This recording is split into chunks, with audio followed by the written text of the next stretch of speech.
জয় গুরু ইষ্টপ্রাণ দাদা ও মায়েরা, আজ ইষ্ট প্রসঙ্গে পরম পূজ্যপাদ শ্রী শ্রী আচার্যদেবের এই অমৃতময় কথাগুলি জেনে নেব।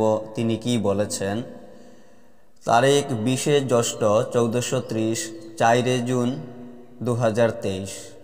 এক ব্যক্তি ব্যবসার কথা তুলে ধরে আচার্যদেবকে বললেন তার ব্যবসা ভালো করে চলছে না।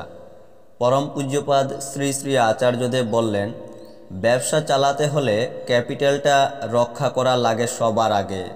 কথার দাম আর কোয়ালিটি, এই দুটোই ব্যবসার প্রধান জিনিস। রেভিনিউ যা হবে তার 2% আবার ক্যাপিটালে প্রতিবার যুক্ত করতে হবে। সেবা বুদ্ধি নিয়ে ব্যবসা করতে হয়। এই বলেই তিনি পার্শ্ববর্তী এক সেবক ভাইকে নির্দেশ দিলেন, গুরু ভাইটিকে ভালো করে ঠাকুরের ব্যবসার পঞ্চনীতিটি যেন বুঝিয়ে দেন। শ্রী শ্রী ঠাকুরের ব্যবসার পঞ্চনীতিটি এরকম: 1. নিয়মিত ইষ্টভৃতি পরায়ণ হয়ে ভিতরে বাইরে মিষ্ট সেবা প্রাণ সদ্ব্যবহার। 2.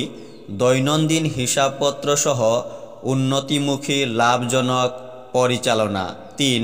প্রত্যক্ষ পর্যবেক্ষণ। 4. কথার খেলাপ না করা। 5. লাভের অন্তত 1 থেকে 4 অংশ নিয়মিত মূলধনে যোগ করা। গৌহাটি থেকে এক মা এসে বিমর্ষ চিত্তে পূজ্যপাদ শ্রী শ্রী আচার্যদেবকে জানালেন, 4 মাস হলো স্বামী মারা গেছেন। এখন সংসারে কিছুতেই মন দিতে পারছেন না তিনি, মনে শান্তি নেই। পূজ্যপাদ শ্রী শ্রী আচার্যদেব বললেন, যিনি চলে গেছেন তার জন্য শোক বকরা করে বসে থাকে। তিনি থাকলে কি চাইতেন, কেমন চাইতেন, সেই মতো চলছি কিনা এটা তারাই ভাবতে পারে যোগ্য। সুখে কি খাওয়া দাওয়া শোয়া সব ছেড়ে দিয়েছি? সেটা তো করছি, তবে সেটা পূরণ করে চলতে পারছি না কেন? শান্তি জিনিসটা কি? কোথায় শান্তি আছে? এই প্রশ্ন করে মাটি জানালেন, সব সময় চিন্তা ভাবনা হয় ইত্যাদি।